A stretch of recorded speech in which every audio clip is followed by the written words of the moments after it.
ergadii dib uga soo laabatay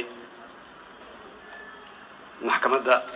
cadaaladda ee caalamiga Hague ee guushan taariikhiga noo keentay ergadaas oo ka koobneed uu hogaaminayay ra'iisul wasaare ku-xigeenka Mahdi xeer ilaaliyaha Suleymaan xeer ilaaliyihii hore Axmed Ali Daahir ambassador Fiqi gudoomiyaha golaha shacabka ee koonfur galbeed injineer Saalixi wiilkiisa Yusuf Garaad Muna Sharmaan iyo intaan cawada halkan nala joogin ugu horeeyo marxuumka walaalkay injineer Maxamed Saalixi Allah naxariisti janno siiyo waxaan rabaa sidoo kale inaan halkan uga mahad celiyo dhammaan dawladihii kala duwan oo aad sheegteen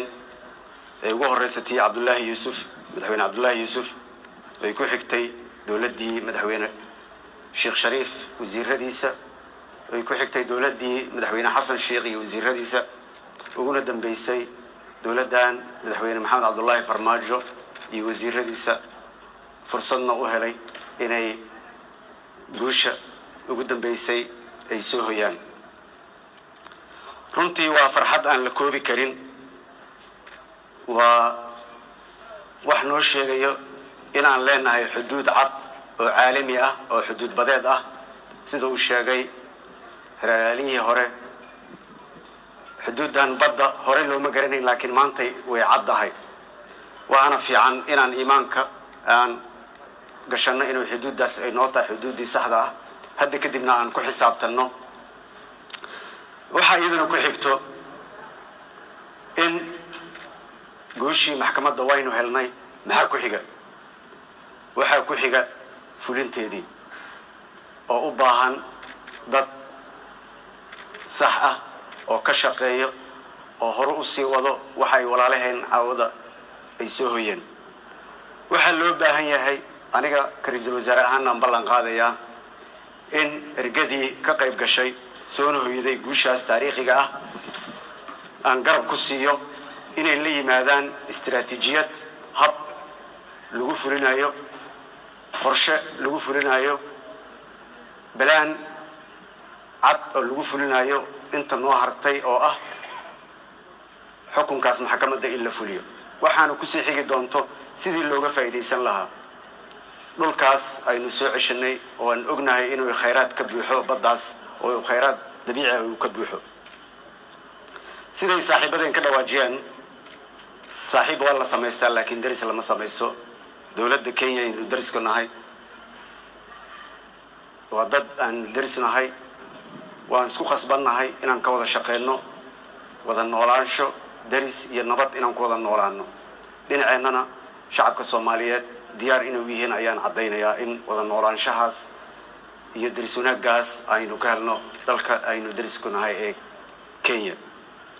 ilaahay mahadiis waa ku guuleysanay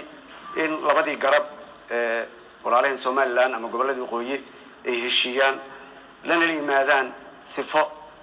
transparent ah oo nadiif ah oo cad doorashadoodina sidii ku dhacday alxamdulillah cid kastoo ka qayb qaadatay ilaahay ayaa mahad leh haddana saan ku heshiinay insha Allah berri oo ay ka bilaabato sidaan ku heshiinay ra'iisul wasaare ku-xigeenka iyo tiimkiisa Soomaaliland ama gobolada waqooyi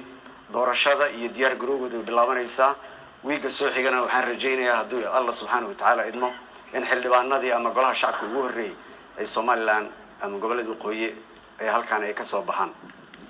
insha Allah sidoo uu sheegay hadalkiisa adkeenaya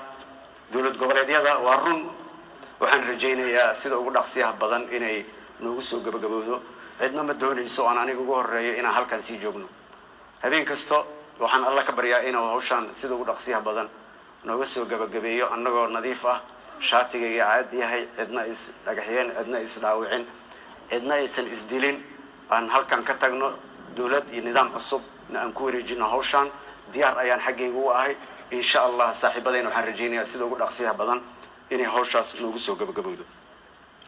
waxaan rabaa cawada fursad kale oo raba inaan halkan uga faa'iideysto waa October November December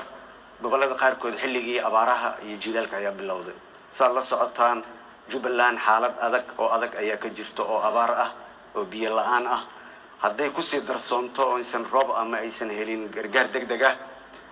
January iyo February iyo March April ugu soo horeeyo marka abaar dheer ayaa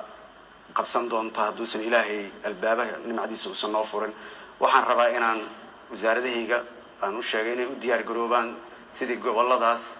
iyo dawlad goboleedyadaas gacan loo siin lahaa sida ugu dhaqsiyaha badan hadii aan leeyahay wasaaradda gargaarka wasaaradda caafimaadka dhaxda loo xirto wixii subaxii ka bilowdana aynu u diyaar garoobno wasiir Beelana waa hor fadhiya wax sagxad la dhahay ma jirto mushaaraadka waa haysanaa ilaa April sanadka soo socda insha Allah mushaaraadkeena meel u yaala hadii aan leeyahay mushaaraadka ciidamada hadii aan leeyahay shaqaalaha rayidka intaasoo dhan waa haysanaa wixii zaid ayaan noo dhiman laakiin insha Allah waa inaan dhaxdu xiranaa oo aan saacidnaa walaalaheen ay abaaruhu saameeyeen sida ugu dhaqsiyaha badan waxaan leeyahay hambalyo mar kale hambalyo waqti dambe la jooga waxaan leeyahay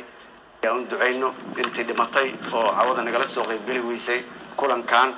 intii toos uga qayb gashay maxkamadda iyo inta sida dadban uga qayb gashay dhammaantood waa dad Soomaaliyeed waa dad Muslim ah oo fursad u waayay cawada inay nagala soo qayb galaan Allahna uu oofsaday shacabka Soomaaliyeed dalkooda way jecel yihiin sida uu ra'iisul wasaare ku xigeenka hadda sheegay meel kasto ay joogaan dalkooda ayay ka naxaan u gurmadaan marka waa wada muwaadiniin annagana waxaan leenahay waa mahadsantiin shacabka Soomaaliyeed meel kasta ay joogtiin waxaan leeyahay hambalyo waxaan sidoo kale halkan uga mahad celinayaa dhammaan intii gacan naga siisay xafladan oo ugu horeeyaan gobolada kalamaan iyo howlada waa beriyo dhinacayga fadhiyo dhammaantiin waa mahadsantiin wasiiradana waa mahadsantiin ka soo qayb galkiina wassalaamu calaykum Soomaaliya